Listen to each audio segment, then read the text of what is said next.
With his voice heavy with the haunting memories of the Battle of Kasserine Pass, Dominic Martello mused, quote, "Sometimes I wonder if it really happened." He recalled the bone-deep tension that clutched at the hearts of young GIs in February of 1943. They were on the cusp of clashing with the most powerful military force on the planet, the Wehrmacht. Until then, the American forces stationed in North Africa had only squared off against the under-equipped and half-hearted Vichy French troops. This misleading experience had left them ill-prepared for what was to come. Yet Martello, alongside millions of Americans back home, held onto the unwavering belief that the tyrannical forces of fascist regimes would crumble under the righteous might of democratic troops at the onset of their first real battle. For the Germans, it was time to quash this American foray into the European theater and prove that the United States had neither the right nor the strength to meddle with Europe's destiny. The Americans were determined to show they could reprise their World War I role as liberators. In a 2-mile gap within the grand dorsal chain of the Atlas Mountains, in west-central Tunisia, known as Kasserine Pass, 30,000 entrenched Americans lay in wait for the German onslaught. Led by the legendary Desert Fox, General Field Marshal Erwin Rommel, a force of 22,000 German troops marched toward the American stronghold. As dawn broke on February 14th, Rommel unleashed his forces on the heavily fortified Allied position. Martello, green and jittery like his fellow recruits, witnessed the sudden emergence of German tanks across the dusty horizon. It was far beyond their wildest fears. Rommel's fiercely aggressive and unyieldingly disciplined troops lurched ahead as relentless war machines. Over the next 4 grueling days, US troops would get a taste of the Wehrmacht's fury for the very first time in their lives. By 1943, Adolf Hitler found himself commanding the globe's mightiest military machine, yet stretched razor-thin across too many battlefronts. His grip on victory was slipping fast. The situation was dire in the ruins of Stalingrad, with vital resources dwindling. Across the sea, American forces had hit the beaches of North Africa in Operation Torch, rallying French troops to their cause and shifting the tide. Meanwhile, in North Africa, the Desert Fox, Erwin Rommel, saw his early triumphs evaporate like a mirage.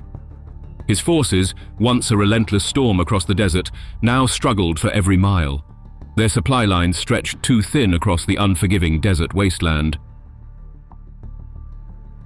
The Royal Air Force, striking with the ferocity of a desert hawk, had decimated Italian and German shipping in the Mediterranean, severing Rommel's lifeline and sending thousands of tons of vital supplies to the seabed. Beaten back from Egypt by the British 8th Army, and with French and American forces pressing in from the west post-Operation Torch, Rommel's Afrika Korps faced the looming threat of encirclement and annihilation. Rommel, alongside other military leaders, laid it on the line to Hitler. North Africa was a lost cause. With supply routes severed and the Allies resupplying effortlessly from Egypt, Morocco and Algeria, the only move left was a strategic retreat, using the remaining ports in Libya as their final escape route. However, conceding North Africa was not an option for Hitler. Far from a mere stretch of sand, it was a critical vantage point that commanded control over the Mediterranean Sea, protected the strategic Suez Canal, and provided a gateway to the Middle Eastern oil fields, vital arteries for the British Navy and the Allied war machine. Hitler, ever defiant, refused to back down. Ignoring the stark realities on the ground, he diverted troops and critical air support, assets urgently needed for the looming counteroffensive in Stalingrad, into North Africa. This gamble aimed to seize Tunisia before the Allies could ensnare the Afrika Korps in their noose. It was a high-stakes roll of the dice that would echo through history in a series of events with profound implications. Hitler's move injected Rommel's campaign with a much-needed lifeline, airlifting supplies and reinforcements directly into the fray. Yet, this strategic pivot left the 6th Army in Stalingrad in dire straits, encircled and on the brink of collapse. Buoyed by this fresh support, Rommel hit the gas across Tunisia with his trademark blitz tactics. He aimed to pin down the British 8th Army to the east, while keeping the Torch forces at bay in the west.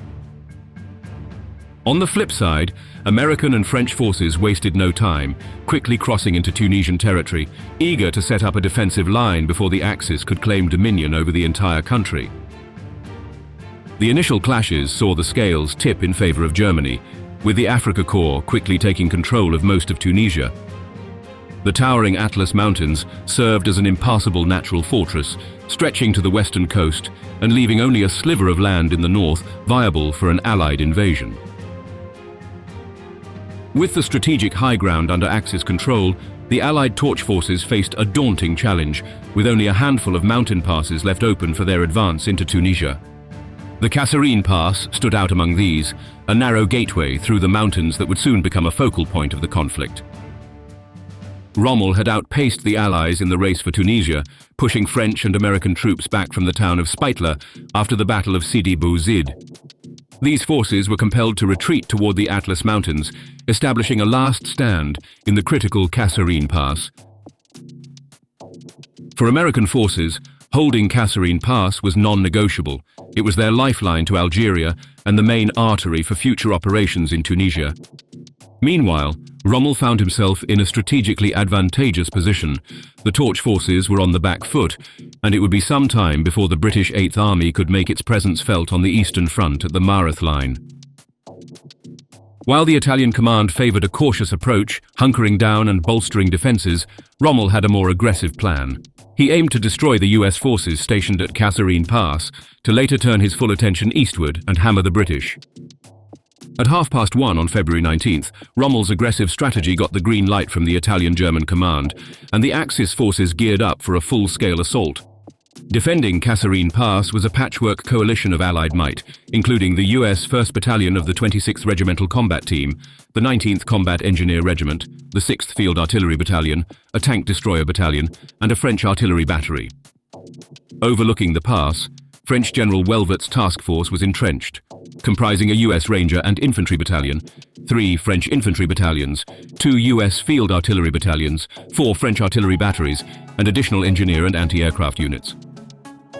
Task Force Bowen stood as the westernmost bulwark, guarding the approach from Feriana towards Tebessa. A total force of 30,000 troops dug in, ready to defend this crucial juncture, with most American soldiers entrenched in foxholes and trenches along the steep walls of the pass. Geographically, Kasserine Pass was a fortress by nature, a narrow 2-mile-wide gateway flanked by the towering Jebel Chambi and Jebel Semama hills, with the Hatab River slicing through the middle, serving as a natural moat against invaders. For the Germans, it would be an uphill battle. Just beyond the pass's mouth lay expansive terrain, with 2 vital arteries stretching out towards Teresa and Thala, towns under American control and crucial to the Allied push in the region. Yet the Allied troops holding this line were green, their uniforms barely worn in. Most American soldiers had set foot on African soil only months before. Their combat experience was limited to skirmishes with the Vichy French forces and stubborn holdouts against the Allied advance. The French forces, standing shoulder to shoulder with their American allies, were no veterans of recent battles either. Having spent the preceding years under the yoke of German control, they were a shadow force, deprived of supplies and rigorous training due to Nazi fears of treachery. Facing the impending assault by Rommel's seasoned troops, the Allied defenders of Kasserine Pass were starkly underprepared to withstand the juggernaut of the German military machine. On Valentine's Day 1943, Dominic Martello's unit was thrust into the Kasserine Pass, charged with a directive as clear as it was daunting: engage the enemy and hold the line at all costs. Losing the pass would block the Torch Force's path to Libya and leave the back door open for Rommel to wreak havoc on the Allied rear and sever their lifelines. Yet, beyond the immediate tactical significance of the pass, the looming battle carried profound implications for the Allies. The American military was under the microscope, with British and French allies, veterans of years of grueling conflict with the Axis, watching keenly. A strong showing by the US forces was essential in cementing trust and fostering tighter cooperation among the Allied ranks. As America waded deeper into the global conflict, tensions simmered over how best to integrate its burgeoning military might with that of its seasoned allies. The British, battle-hardened since 1939 and equipped with an extensive operational playbook for countering Axis advances, envisioned American troops slotting into their established command structure, hoping to leverage this new influx of manpower most efficiently.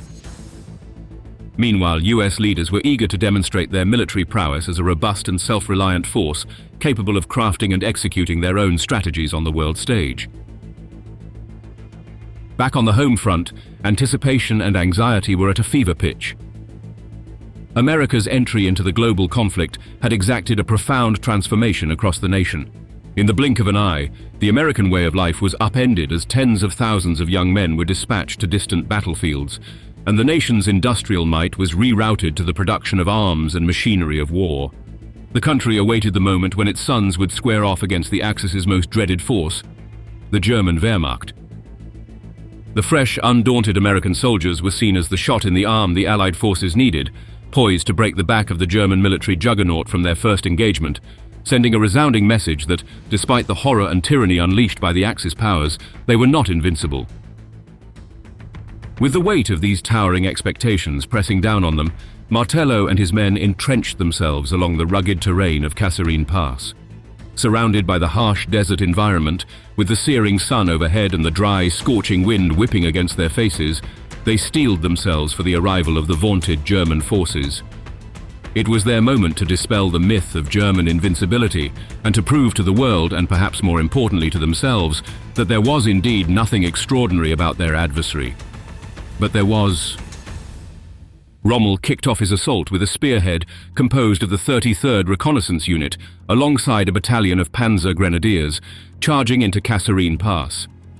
The tactic was clear: catch the defenders off guard and spark a whirlwind of chaos among the ranks, capitalizing on the lingering shock from prior defeats. However, the Allied forces braced for such a move, stood their ground, and successfully fended off the initial onslaught. The cover of darkness saw another German attempt to breach the defenses, yet this too faltered, failing to secure any significant foothold.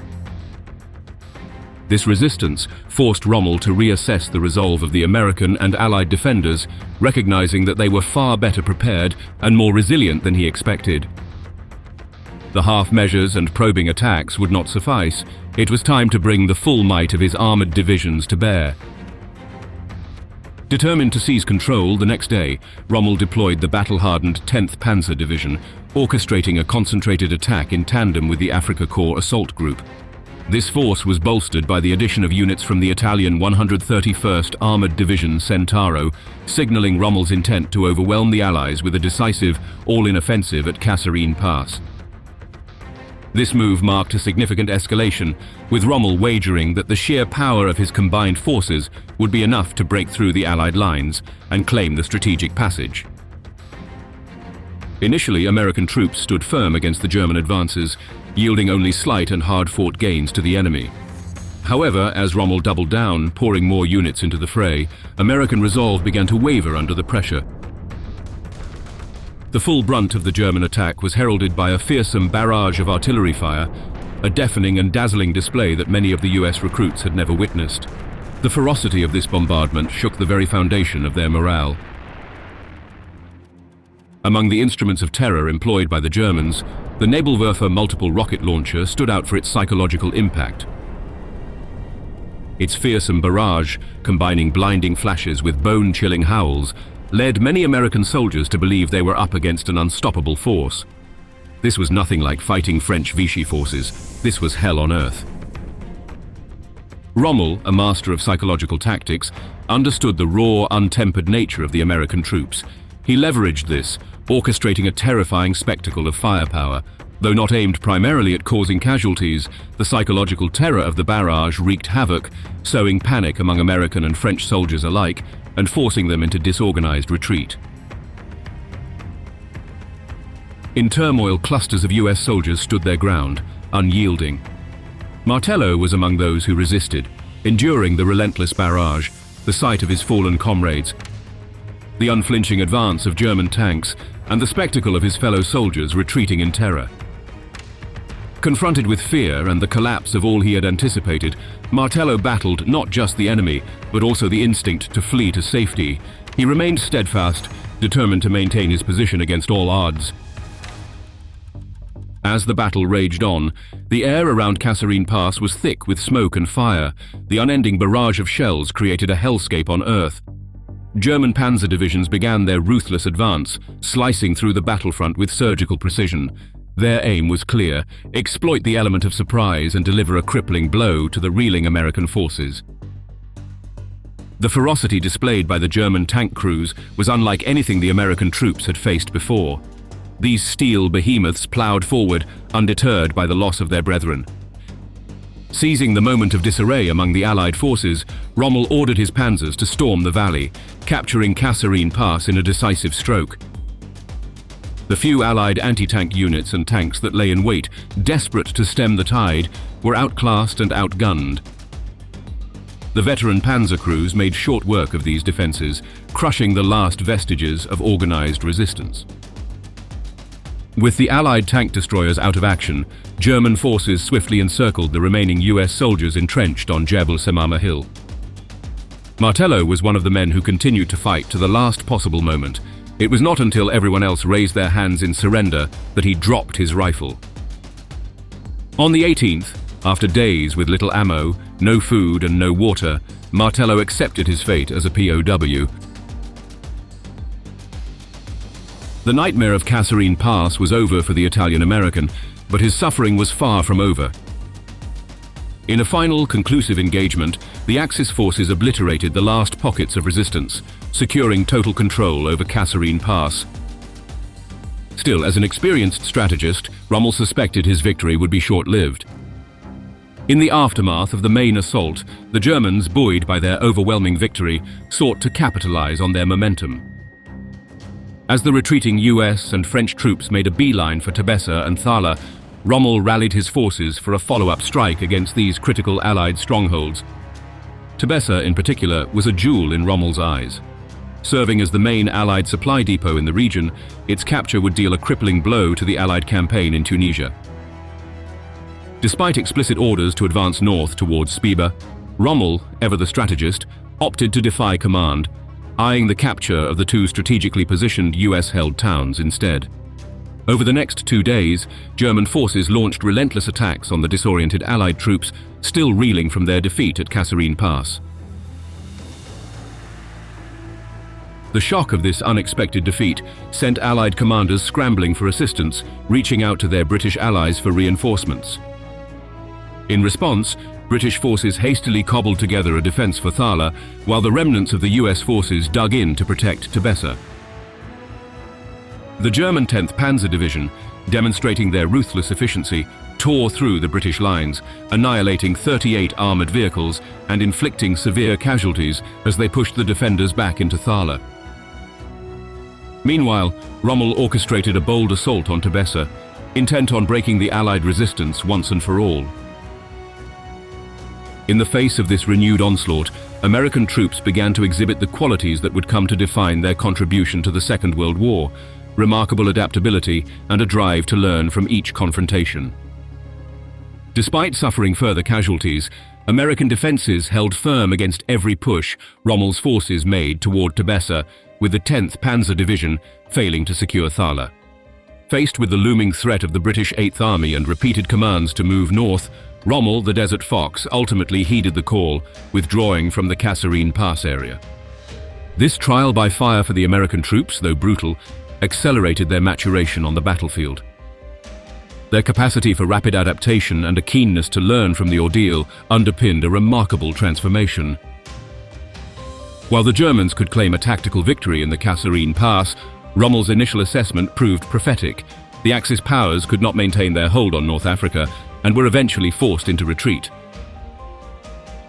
The North African theater served as a blistering training ground for the American forces, preparing them for the rigors of combat against the Germans in France. There, they would arrive better prepared, in greater numbers, and with invaluable experience under their belts. The setback at Kasserine Pass, far from being a defeat, was a catalyst for the United States to refine its military capabilities, setting the stage for the eventual dismantling of the Wehrmacht. Yet for the warriors who made it through, the scars of the battle would forever etch into their souls. Martello would endure unspeakable terrors as a prisoner of war. He weathered mockery and brutal treatment from Italian guards who sneered at his Italian heritage. With steely resolve and a defiant "shove it" in their own tongue, he stood firm in his American spirit. Battling severe malnutrition, dysentery and psychological scars, Martello would eventually set foot back on American soil in 1945. But the haunting memories of Kasserine Pass would shadow him for the rest of his days.